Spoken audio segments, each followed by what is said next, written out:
How to tell if the sentence is present simple or present continuous? And also, is it possible to combine two tenses in one sentence? Present tense on one part and present continuous on the other part. Is it possible to do that? If yes, how can we do it? All these questions will be answered in today's grammar video. Hello, welcome to today's grammar video. I'm Dania and I'm here to help you understand everything related to grammar. And so without further ado, let's start and not to keep you waiting. The first thing that you need to know is the meaning. You need to look for the meaning. After that will be the time event. Let's say you are not sure about the meaning of the sentence. What you need to do in this case, look for the time event. The time event will help you to know whether the meaning is about present simple or present continuous. If the sentence is about present simple, then the meaning will be about fact, habit, routine, or opinion. For example, if we say, every Monday, Sally drives her kids to football practice. How can we know if the sentence is about present tense? By looking at the meaning. Where is the meaning? We have every Monday. So if you have every in the sentence, that means it's about something that happens again and again. So because of every, then the meaning is about present tense. And that is why we are using drives with S. Why S? Because of the subject. How many subjects have we got? Just one. Because we have one subject, then we need to add S to the verb. Why S? Because of E. If the final letter is E, add S. But you might be wondering, like, what about the other letters? Because usually we can add S or ES or IES. With S, you need to use it if the final letter is vowel followed with Y. ES, you need to use it if the final letters are SS, CH, SH, X, O, and Z. You can add IES if the final letters are consonant followed with Y. You just cancel Y and add IES. So this is basically the rules that you need to follow if the subject is singular. Alright? But if the verb or the meaning of the sentence is about present continuous, how can we know that?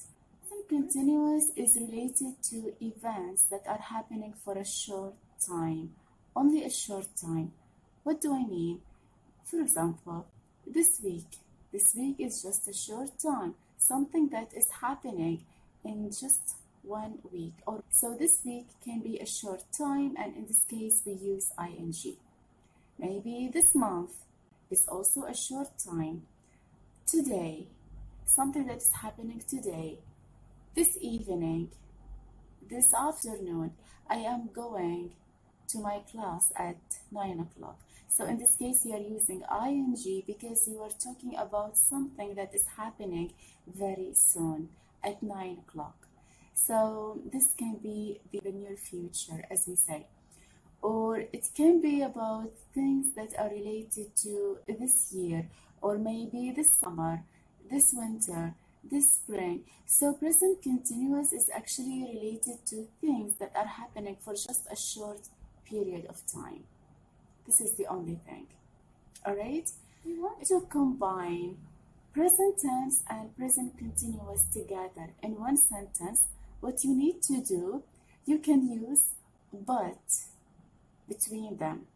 For example, usually I start my work at 9 o'clock, but today I am starting my work at 11 o'clock. So what happened? With the first part of the sentence, I use present tense. Why? Because I have usually. And usually here is related to something that happens as a routine. But the second part of the sentence is about ing, is about something that is happening very soon. How do I know that? By the use of but. So when we use but in the sentence, that means the first part of the sentence is the opposite of the second part. So when we have differences in terms of tenses, in this case, we can use ing. However, this is not a guarantee that every time we have but in the sentence, the first part is present tense and the second part is continuous. No, because sometimes the meaning can be related to present continuous. For example, I am attending the meeting at 9 a.m., but my boss is attending at 10 a.m. What's happening in this case? The first part has ing and the second part has also ing. Why? I'm talking about something that is happening very soon. And in this case, I need to use ing for the first part and ing for the second part because both of them are related to present continuous, something that is going to take place very soon. One more thing, the imperative. What do I mean by imperative here? Imperative is starting the sentence with a verb without a subject. For example, if you want to give order for someone to follow, let's say, be quiet, the baby is sleeping. So why am I using ing? Because I started the sentence with be quiet. This is an order. So in this case, I'm forcing someone else to be quiet. Another example, don't forget your umbrella. Why? It is raining outside. We started with don't forget. This is an order. Why? It is raining. ing.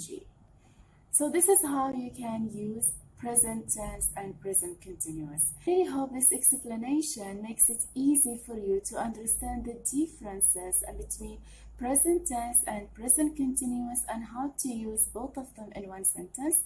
If you have any questions, please let me know in the comments.